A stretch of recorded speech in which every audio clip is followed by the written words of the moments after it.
दशमी, ग्यारस और द्वादशी। दशमी, एकादशी और द्वादशी। एकादशी का व्रत, दशमी की रात्रि को जो आप भोजन करें वो सात्विक करें। एकादशी के दिन भोजन ना करें, अन्न का भाग ग्रहण ना करें। अन्न का भाग ग्रहण ना करें।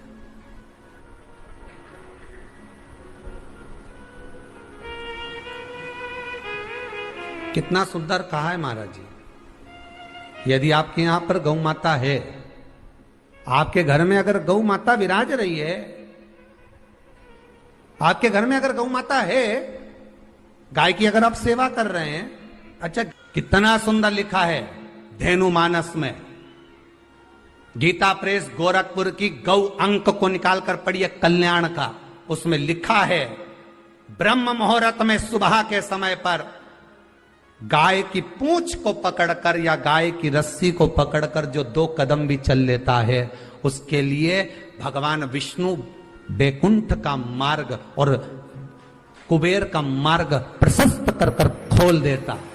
जरा पढ़िए धेनु मानस को, पढ़िए गौ अंक, पढ़िए गीता प्रेस गोरखपुर का कल्याण का अंक निकाल कर पढ़िए कि गाय का मात्र रस्सी पकड़कर 2 कदम चलने वाले के लिए मार्ग प्रशस्त हो जाता है। एकादशी के दिन अगर आपका व्रत है तो आप भूलवश भी डब्बे में रखी हुई रोटी गाय को ना देते हुए कुछ थोड़ा सा फल, फलहार, कोई केला, कोई सेब, जो आप खाते हो, अंगूर, पपीता, जो आप ग्रहण कर रहे हो, उसका थोड़ा सा भाग आप गाय को प्रदान करो। आप गाय को दीजिए।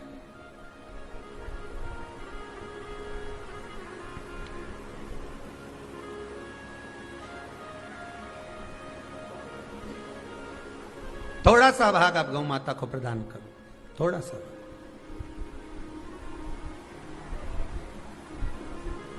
सारे व्रतों में केवल एक व्रत ऐसा होता है एकादशी का, जिसका उद्यापन पहली एकादशी पर भी कर सकते हो। सारे उद्यापन में केवल एक उद्यापन ऐसा होता है, सारे व्रतों में एक व्रत का उद्यापन ऐसा होता है, वो है एकादशी का। ये जरूरी नहीं कि 26 पूरी होगी तभी तुम करोगे, या तो पहली में ही कर लो या फिर 26 पूरी हो तब कर। पर उद्यापन, अगर तुमको ऐसा लगे कि हाँ मैं अभी तो जीऊंगी हो, अभी तुम्हारा बाल भी धोला नहीं हुआ, तुमको ऐसा लगे तो अभी तो मैं तो बढ़िया, तो फिर भले मत करो। पर एकादशी का नियम कह रहा है, एकादशी का यहाँ 18 नियम में से एक नियम कह रहा है कि एकादशी का उद्यापन पहली एकादशी पर भी हो सकता है, पहली पर भी कर सकता है, फिर तुम्हारा मन पड़े तब। क्यों? तो पहली पर करने से क्या फल मिलेगा? तो एकादशी की नियमावली कहती है, अगर मान लो आपने पहली एकादशी पर भी उद्यापन कर लिया, इसके बाद में जितनी एकादशी करोगे वो सारी तुम्हारे खाते में जुड़ती जाएगी। मतलब बैंक में खाता खोल लो, ठीक है? खाता खोल लिया, अब जितना कमाता जाओगा उसमें डालते जाओ, जितनी कमाई करके लाओगे उसमें जमा करते जाओ। एकादशी एक बार उद्यापन पहले में भी हो गया तो बाकी का पुण्य तुम्हारे खाते में आ जाए,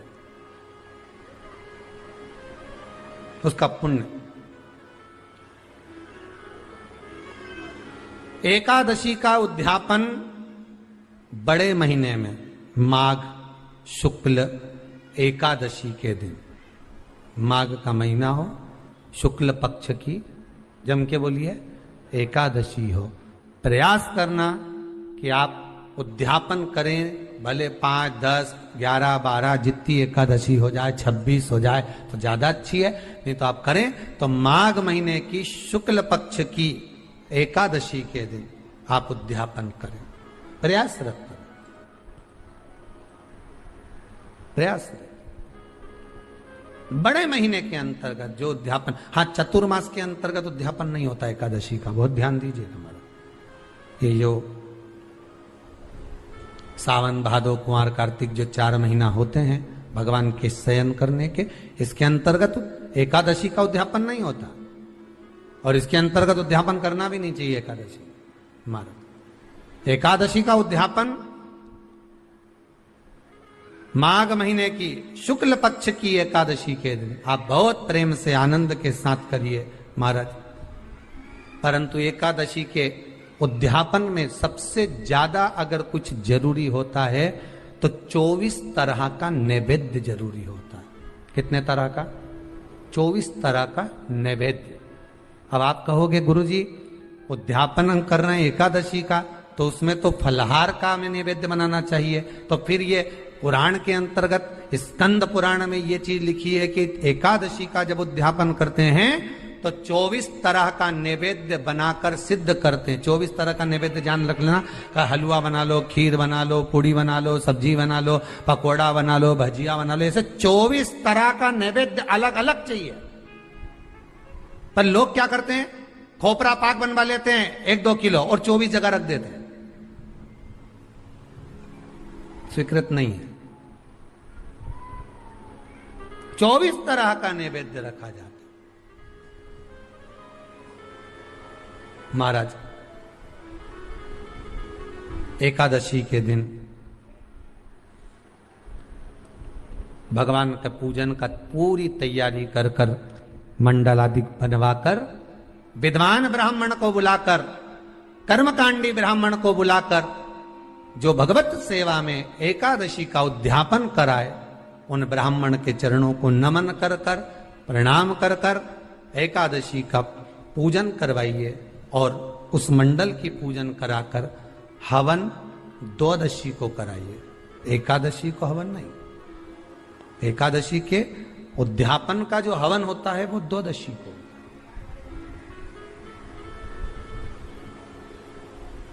एकादशी का उद्यापन द्वादशी को बड़े प्रेम से आप खूब आनंद से हवन पूजन कराओ। पूजन कराने के बाद, हवन कराने के बाद 26 जोड़े ब्राह्मण ब्राह्मणी के बुलाकर भोजन कराकर उनको भाव से जो आप समर्पित कर सकते हो, जितनी आपकी सामर्थ्यता हो, उस सामर्थ्यता के अनुसार आप दान धर्म पुण्य करो, आप उन्हें प्रदान करो। और बन सके तो एकादशी की रात्रि को भी जागरण करें और द्वादशी के दिन जिस दिन हवन करें उसकी भी रात्रि को कुछ जागरण करें। जागरण का मतलब पहले भी कथा में कहा, प्रदोष की कथा में वर्णन किया था। हम ये नहीं कहते कि तुम पूरी रात जगो।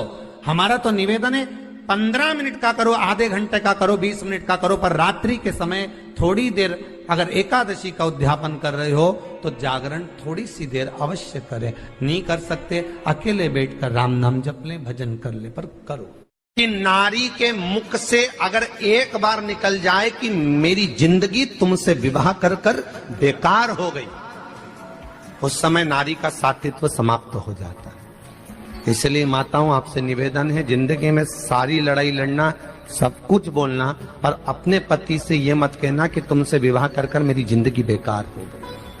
क्योंकि विवाह तुमने किया है पर भाग्य उसने लिखा है। भाग्य लिखने वाला वो है। और आपसे फिर निवेदन करूंगा, राम मंदिर जाओ, कृष्ण मंदिर जाओ, शिव मंदिर जाओ, भवानी के मंदिर जाओ, तुम्हारे 33 कोटि देवताओं के मंदिर चले जाओ, गणेश जी के मंदिर जाओ, तुम्हारी मर्जी पड़े उस देवता के मंदिर जाना, कोई तुम्हारा भाग्य नहीं बदल सकता। जो तुम्हारी किस्मत में लिखा है वो तुमको भोगना पड़ेगा। तो बदलेगा कौन? तो उसका भी प्रमाण हमारे यहां शिव महापुराण कहती है। एक पारो नाम की विधवा स्त्री थी।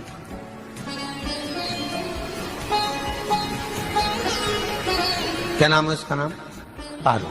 विधवा है, पति नहीं है, एक बेटा है।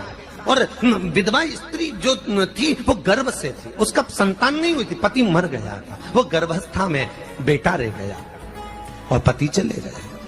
पारो बड़ी दुखी थी, भगवान का भजन करती बहुत, घर में कुछ भी नहीं था। जो व्यापारी, जो धन था उसके पति का, वो सब लोग खा गए। जब जैसे व्यक्ति जब तक जीवित है तब तक संसार उसका है, जैसे ही वो गया उसका सारा धन भी उसके साथ चला गया, व्यापार धन। रो पारो, आंखों से अश्रु बहता है, नैनों से जल बहता है, नैनों से बिंदु बहता है। और पारो की आंखों से जब आंसू बह रहा है, अश्रु निकल रहा है, जल बह रहा है, बेटे को जन्म दिया। उसने सोचा अपनी जिंदगी तो बेकार हो गई, पर बेटा जन्म लिया तो इसका नाम अच्छा रख दूं तो हो सकता है भाग्य आगे अच्छा हो। तो उसने उसका नाम भाग्य सिंह रख दिया। क्या नाम रखा? भाग्य सिंह। भाग्य अच्छा रहेगा इसका तो हो सकता है कुछ अच्छा कर ले। पर बेटे की भी किस्मत इतनी प्रबल नहीं थी।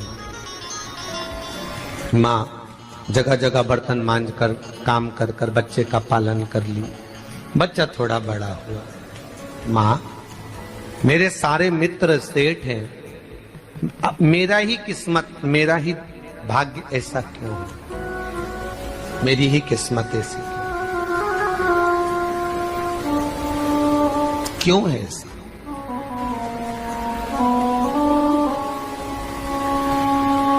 माँ मेरी किस्मत में इतना दुख क्यों लिखा है?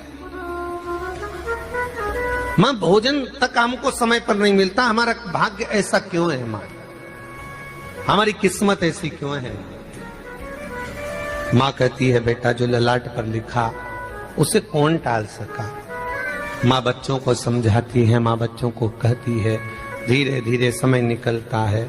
माँ एक बार बता माँ, तू कहती है कि सब भगवान ने लिखा है भाग्य में, तो भगवान का मिलेगा मुझे बता दे। माँ बोलती है ऐसी कोई जगह नहीं जहाँ भगवान नहीं। वन में मिलेगा? हाँ मिलेगा। माँ का कहना मानकर भाग्य सिंह वन में चले गया और घने जंगल में भाग्य जब गया भाग्य सिंह, और घने जंगल में जब पहुंच गया, ढूंढते ढूंढते ढूंढते ढूंढते ढूंढते तो भी भगवान तो भगवान की छाया तक नहीं मिली। भगवान की छाया तक। आंखों में जल भर गया, बेहोश होकर गिर गया। शाम का समय था, विष्णु और लक्ष्मी निकल कर जा रहे थे। लक्ष्मी और विष्णु जाते जाते उसको देखकर रूप बदल के उसके पास गए। बेटा आपका नाम क्या है? हमारा नाम भाग्य सिंह है। कहाँ जा रहे हो? भगवान से मिलना है हमको। क्या काम है तुम्हें भगवान से? भगवान से पूछना है कि मेरी किस्मत ऐसी क्यों बनाई, मेरी किस्मत में गरीबी क्यों लिखी, मेरे भाग्य में इतना दुख क्यों लिखा। मुझे भगवान से पूछना है कि मेरी किस्मत ऐसी क्यों बनाई, मेरी किस्मत में इतना दुख क्यों लिखा। इतनी तो भगवान बोले ये तो देखो भाग्य भाग्य की बात है, सबके भाग्य में अलग अलग होता है। नहीं नहीं मुझे भगवान से पूछना। तो हुआ क्या? मैं बहुत गरीब हूं, मैं बहुत दुखी हूं। भगवान से प्रार्थना है कि मुझे कुछ मेरी जिंदगी का अच्छा कार्य कर दीजिए।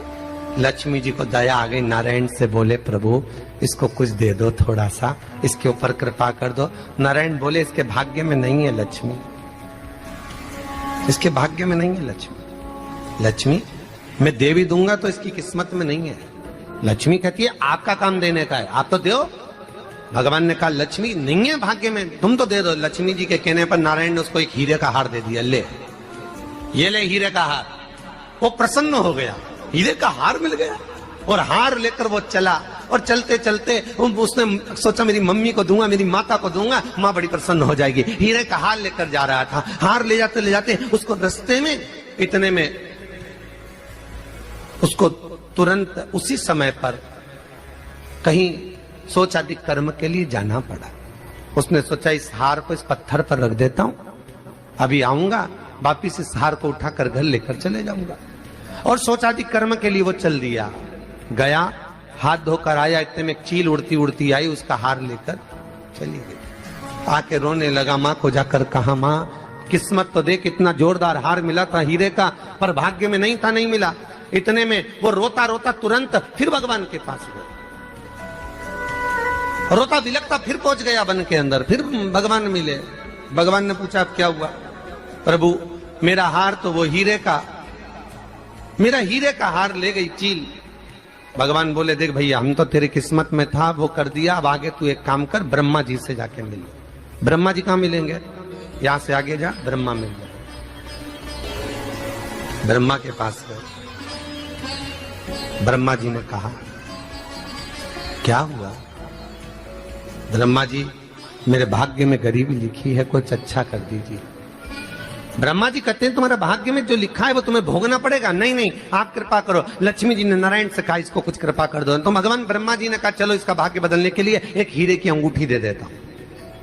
भगवान ने उसको हीरे की अंगूठी दे दी।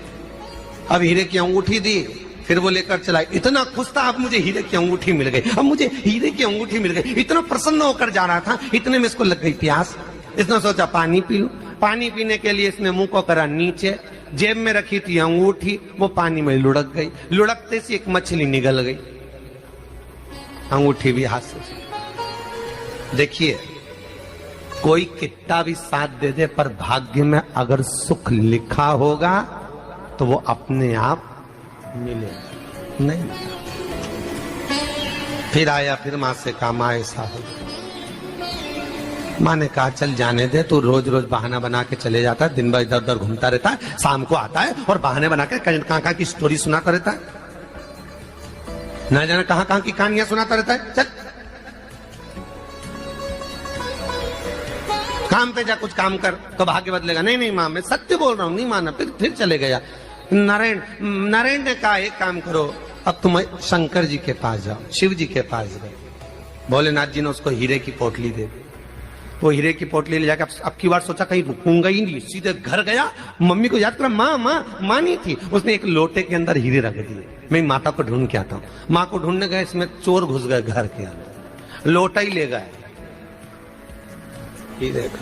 फिर आके देखा, फिर माँ ने कहा, फिर बहाने बनाया तूने, फिर स्टोरी सुने, फिर कहानी सुने। माँ मैं सत्य कह रहा हूं, सत्य कह रहा हूं। आखिरी में हार गया। फिर भगवान विष्णु और ब्रह्मा ने एक ही बात कही, तू शंकर के मंदिर की चौखट पर जा। वहां क्या करना पड़ेगा मुझे? कुछ मत करना, केवल उसकी चौखट पर जाकर उसका दीदार करना, उसका दर्शन करना। उससे क्या होगा? भगवान विष्णु और ब्रह्मा कहते हैं 33 कोटि देवताओं के पास जाएगा तो कुछ नहीं होने वाला, पर शंकर के दरवाजे पर भाग्य देवी रोज प्रतिदिन झाड़ू लगाती है। कौन झाड़ू लगाती है? भाग्य देवी। आपसे निवेदन है, बहुत सुंदर कथा, इससे समझना कि विष्णु ब्रह्मा राम कृष्ण आदि 33 कोटि देवताओं के पास तुम चले जाओ, कोई तुम्हारा भाग्य नहीं बदल सकता।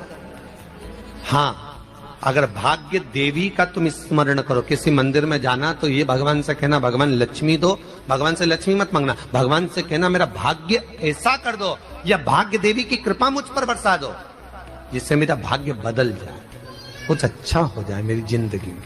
तो जाके शंकर के मंदिर के बाहर खड़े हो, भाग्य देवी मां झाड़ू लगाती है, भाग्य देवी उनकी चौखट पर बैठी रहती है। तू जा, उससे क्या होगा? बस देवता तो तेरी जिंदगी बदलने के लिए कब से इंतजार कर रहे हैं, पर तेरा भाग्य नहीं बदल पा रहा। तेरा भाग्य बदलेगी तो भाग्य देवी ही बदलेगी। गया, शिव मंदिर के दरवाजे पर जाकर खड़ा हो जाता, भीड़ होती तो दरवाजे से दर्शन कर लेता, बाबा से नयन मिलाता, रोज प्रतिदिन जाता। एक दिन शंकर जी ने भाग्य देवी से कहा, देवी इसका भाग्य बदल दो। देवी कहती है, भोलेनाथ इसकी किस्मत में ब्रह्मा जी ने यही लिखा है दुख, इसकी किस्मत में ठोकरें खाना ही लिखा है। भाग्य देवी तुम मेरे दरवाजे की झाड़ू लगाती हो, आज इसके भाग्य की झाड़ू लगाई। भाग्य देवी ने कहा, भोलेनाथ आप कह रहे हो? हाँ मैं कह रहा हूं, क्योंकि मेरे दरवाजे पर इतने दिन से रोज आ रहा है और मेरे दरवाजे से खाली चले जाए अच्छा नहीं लगता। भाग्य देवी ने भाग्य बदला, एक सोने का सिक्का झाड़ू लगाते लगाते दरवाजे पर पटक दिया। उस सोने के सिक्के को लेकर वो चला और सोने के सिक्के को ले जाकर उसने माता को दिया। अब भाग्य कैसे बदलता है वो देखिए। सोने का सिक्का लेकर गया और तुरंत वो सोने का सिक्का घर में पहुंचा, रात से ठाठ हो गया, बेचकर भोजन की व्यवस्था करी। एक दिन मां ने सोचा कुछ ऐसा करूं कि मैं मछली का व्यापार करूं, और मछली खरीदने के लिए गई। और मछली खरीदने के लिए गई, जो मछली मिली दे तो दी व्यापारी ने, परंतु घर लाते लाते वो मर गई। मरा तो काटा तो इसमें से हीरे की अंगूठी मिल गई। अंगूठी तो मिली, इतने में मां ने कहा, देखो भगवान ने बड़ी कृपा करी, हीरे की अंगूठी मिली। बेटे ने कहा, ये मेरी ही अंगूठी है, मछली निगल गई थी। मां ने कहा, बेटा जाओ, थोड़ा आज ब्राह्मण भोजन करने आएंगे, थोड़ी लकड़ी काट कर लिया। बेटा लकड़ी काटने गया, एक पेड़ पर, सूखे पेड़ पर चढ़ा लकड़ी काटने के लिए। काटते काटते उसको पेड़ की डाली पे एक हार टंगा हुआ दिख गया। वो हार वही था जो हीरे का चील लेकर गई थी। वो हार प्राप्त हो गया।